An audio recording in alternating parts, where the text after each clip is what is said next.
Welcome to steno dictation. अगर आप हमारे चैनल पर नए हैं तो हमारे चैनल को सब्सक्राइब करें और बेल आइकन ज़रूर दबाएं। डिक्टेशन 5 सेकंड बाद शुरू होगा। स्टार्ट। संसद के विशेष सत्र में लोकसभा में भाजपा सांसद रमेश बिधूड़ी ने भाजपा सांसद दानिश अली के प्रति जैसी भद्दी और अपमानजनक भाषा का इस्तेमाल किया, उसकी जितनी भी निंदा की जाए कम है। उन्होंने अपनी अमर्यादित भाषा से केवल अपने और अपनी पार्टी के लिए ही मुसीबत नहीं खड़ी की, बल्कि संसद का भी निरादर किया। संसद का यह विशेष सत्र नए भवन में हो रहा था। ऐसे में पक्ष विपक्ष के सांसदों से यही अपेक्षित था कि वह एक नई शुरुआत करेंगे और अपने कार्य एवं व्यवहार से उदाहरण पेश करेंगे। रमेश बिधूड़ी ने ठीक इसके उलट काम किया। समझना कठिन है कि वह दानिश अली की किस बात से इतनी भड़क उठे कि समस्त मान मर्यादा का परित्याग कर बैठे। उनके भड़कने का कारण जो भी हो, उनका आचरण अक्षम्य है। उन्होंने संसद में जैसी भाषा का इस्तेमाल किया, वह तो सड़क की भाषा को भी मात करने वाली है। इससे संतुष्ट नहीं हुआ जा सकता कि उनकी अभद्र टिप्पणियों को संसद की कार्यवाही से हटा दिया गया, क्योंकि उनका आचरण कहीं अधिक आपत्तिजनक है। संसद या फिर सार्वजनिक जीवन में अपमानजनक भाषा के लिए कोई स्थान नहीं हो सकता।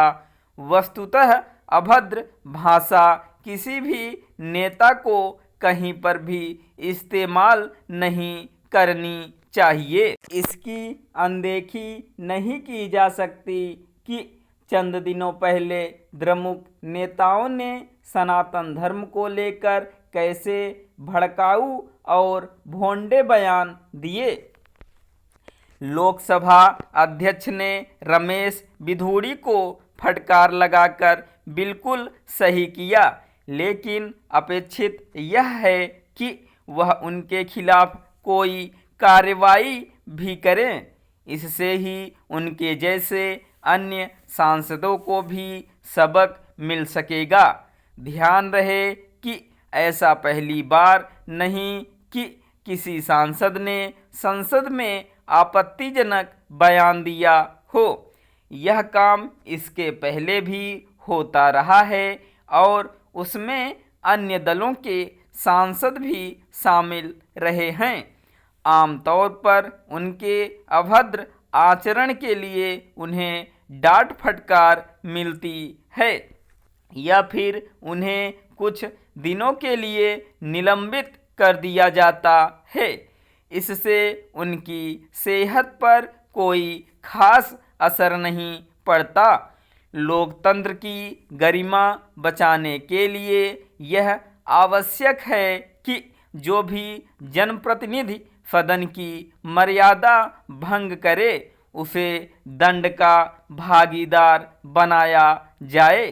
सभी दलों को भी इसके प्रति सक्रिय होना होगा, क्योंकि हर दल में बिधूड़ी जैसे नेता हैं। यह ठीक है कि भाजपा ने रमेश बिधूड़ी को कारण बताओ नोटिस जारी किया है, लेकिन आवश्यकता इसकी है कि उनके खिलाफ कार्रवाई करके कोई उदाहरण पेश किया जाए, ताकि उनके जैसे बड़बोले अन्य नेताओं को भी सबक मिले।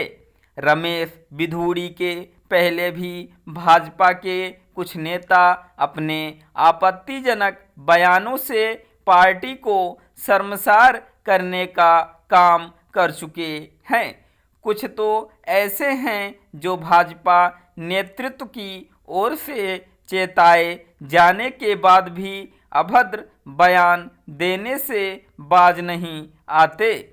इसका कारण यही है कि उनके खिलाफ वैसी कार्रवाई नहीं होती जो उन्हें सही सबक सिखा सके।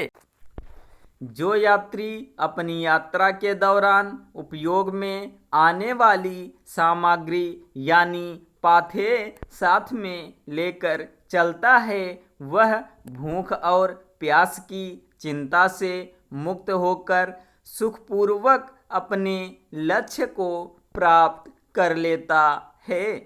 जीवन भी एक पथ है और हम सब यहाँ उस पथ के यात्री हैं।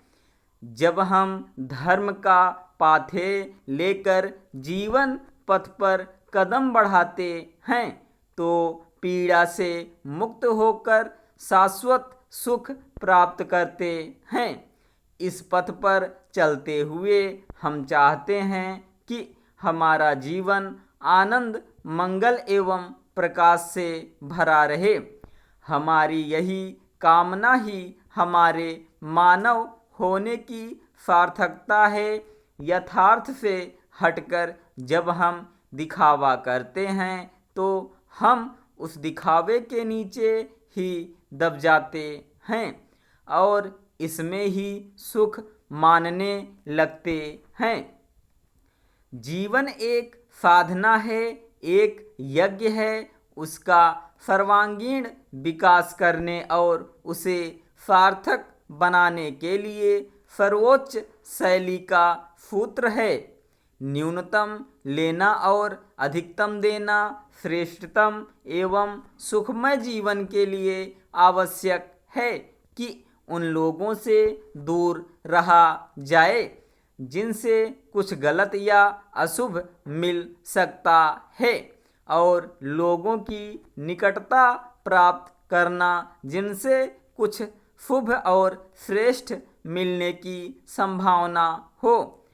स्मरण रहे कि हमारा जीवन विसंगतियों की संगति का एवं संगतियों की विसंगति का ही संगम है। इसी कारण से कभी तो यह जीवन बालू में से तेल निकालने जैसा, कभी कपास के ढेर में से सुई ढूंढने जैसा या कभी ताश के पत्तों का महल बनाने या कभी लोहे के चने चबाने जैसा दुरूह लगने लगता है, तो कभी गुलाब के फूलों की फैया जैसा सुभाषित और आरामदायक भी महसूस होता है। हमारे मन की इच्छाएं और कल्पनाएं तो अनवरत बनी रहती हैं। उन सभी की पूर्ति आखिर कहाँ तक संभव हो सकती है? अगर ये कामनाएं पूर्ण हो जाती तो धरती स्वर्ग समान हो जाती, परंतु प्रायः ऐसा होता नहीं। हम सोचते कुछ हैं और होता कुछ और ही है। अगर हम नियति के इस परिणाम को स्वीकार कर लें तो जीवन यात्रा सहज, सुगम एवं सुखद हो सकती है। स्टॉप।